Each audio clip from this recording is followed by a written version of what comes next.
What is good, Ninja? OG over here from PlayerEssence, and welcome to the PE Nintendo Switch and Gaming News video. Today, we have some awesome information for you guys, like always, so let's go ahead and get right into it. We have 8 brand new minutes of Atelier Lydie Suelle gameplay, and hopefully I'm saying that right. I'm probably saying it wrong. Brand new footage of synthesis, exploration, event scenes, and more. So Gust has debuted 8 minutes of live gameplay from Atelier Lydie Suelle, the alchemist and the mysterious painting during a live stream recently. The footage showcases synthesis, field exploration, event scenes with returning characters, the mysterious world of the painting, and battle. Atelier Lydie Suelle, the alchemist and the mysterious paintings is due out for the PlayStation 4, Nintendo Switch, and PS Vita in Japan on December 21st, and for the PlayStation 4, Nintendo Switch, and PC via Steam in North America and Europe in early 2018. And you can check out some of the footage as you're doing so right here. And this game actually looks a lot better at this point than it did before as far as what I saw. One of the most interesting things to me about it is the battle system.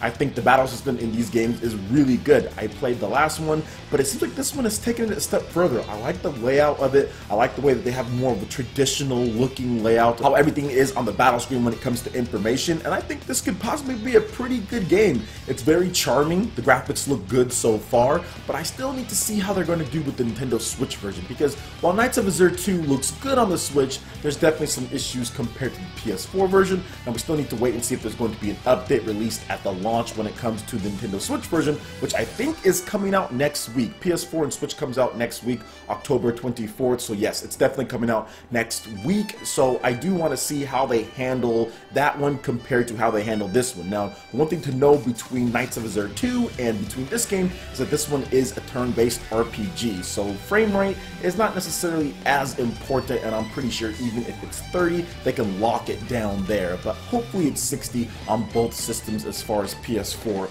and the Nintendo Switch, and of course PC is going to be there. Pretty sure PS4 is going to be there as well. So what do you guys think about this new gameplay so far? Are you excited or interested in this game after seeing some of it? Because this is really our first real look at the game outside of some trailers and really other things. This is the first time we really got a good look at the game, and I feel that the combat is shaping up to be a little bit better than what we've seen in Knights of Xeno2. I think the turn-based RPG works a little bit better for this developer in general, so we'll see how it works out in the end, but I do have some faith that it's going to be a pretty solid title based on the footage and some of the stuff that we've seen here in the gameplay. So let me know you guys' thoughts about the title in the comment section below. Alright, and moving into the next article here, Dragon Ball FighterZ launches in February 1st in Japan, and it adds Nappa and Captain Ginyu. So let's go ahead and get right into this article here. This information comes from the latest issue of V-Jump magazine. So Dragon Ball FighterZ will launch for the PlayStation 4, Xbox One, and PC in Japan on February 1st, 2018 for 7,800 yen. The latest issue of V-Jump reveals new playable characters. Nappa and Captain Ginyu are also revealed. Nappa can summon Cybermen and use the meteor special attack Kappa. Captain Ginyu has a technique that summons the Ginyu Force and can use the meteor special attack Body Change to switch characters and HP with his opponent. In story mode, an event occurs in which the Super Warriors fall one after the other. When Goku awakens, the spirit of the player will be linked to him. In this way, the story will develop by linking characters with the player's spirit. In the Android chapter, for example, the spirit of the player is linked with Android 18, and in the Enemy Warriors chapter, the spirit of the player is linked with Frieza. You can also deepen your bonds with characters. If your bonds are deep enough, you'll be able to hear private conversations such as Yamcha saying, "I don't want to get married," or Vegeta saying, "Bulma has a nasty personality." In the story mode, you will be able to freely choose whether to battle and build experience points, rescue allies, learn skills, and more while advancing on a map. Ooh, this is actually pretty cool as far as the story mode is looking.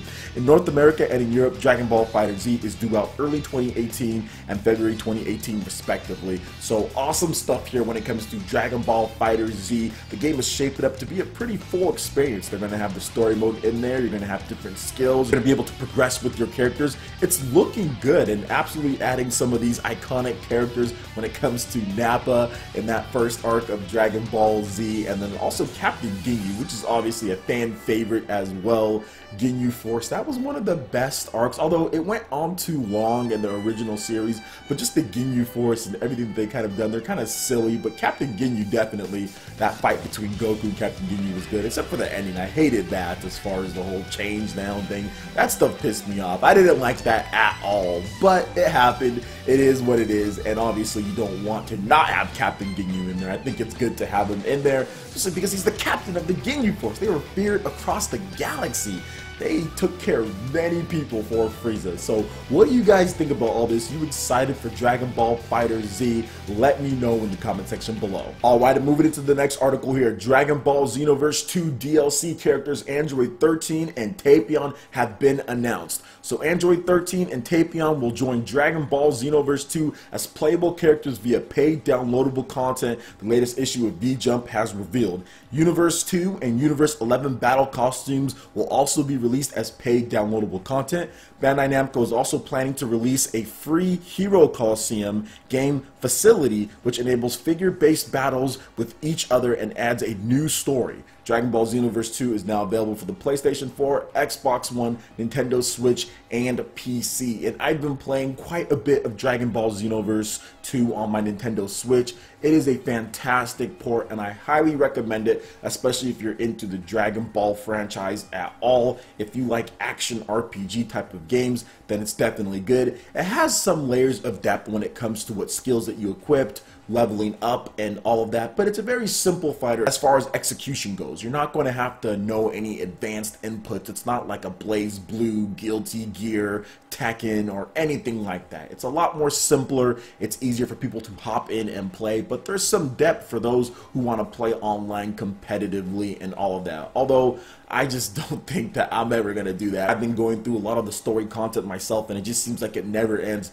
especially on the Nintendo Switch, because you get like a pack as far as the Xenoverse 1 story. You get a bunch of extras that you can download for a limited time before they go paid. So I definitely suggest picking it up if you're interested into this game. And it's been doing pretty well across the board. In Japan, it's getting 50,000 units sold, which is not bad at all. Here on the eShop, it's been in the top 20 sales since its launch, getting as high as number 4. And on top of that, I did see it in the Amazon sales charts when it launched around the 20th, 30th spot as well. So I think it did fairly good for it being a little bit later on the Nintendo Switch, and it definitely looks good as far as going forward with the Dragon Ball Z franchise and the Dragon Ball franchise just in general, because remember, we did not get this on the Nintendo Wii U. There were no Dragon Ball Z games at all on the Wii U, which was a little bit upsetting to me. I thought that we should have at least got one of them on the Wii U or a Naruto game or something. So Bandai Namco did step up a bit, making sure that we got this one here. Now, obviously, I talked about Dragon Ball FighterZ. We know that it's probably not going to come to Nintendo Switch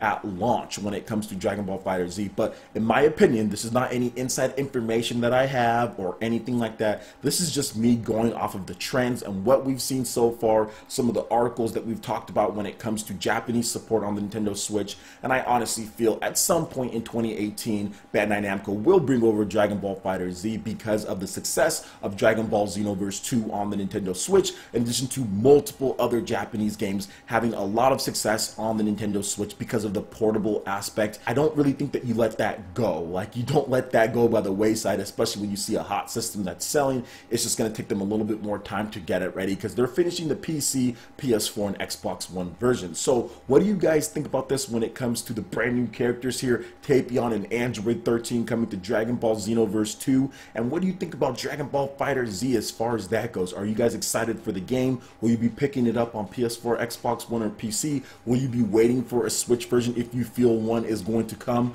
I would love to hear you guys' thoughts on that. Alright, Ninja, that wraps it up for this video here. Go ahead and check out the links in the description below. We've got Facebook, we've got Twitter. Go ahead and give us a like and a follow on our social media. It really helps us spread the content of PlayerEssence across the interwebs in addition to YouTube. Also, make sure you check out our Patreon page. Pledge any tier, be entered to win some awesome prizes. Plus, we have Discord voice chat and we have prized eShop tournaments. Also, make sure you check out our brand new YouTube live gaming page and consider sponsoring PlayerEssence. When you do so, it works very much like Twitch, to where you can earn custom emotes for the chats during our live streams.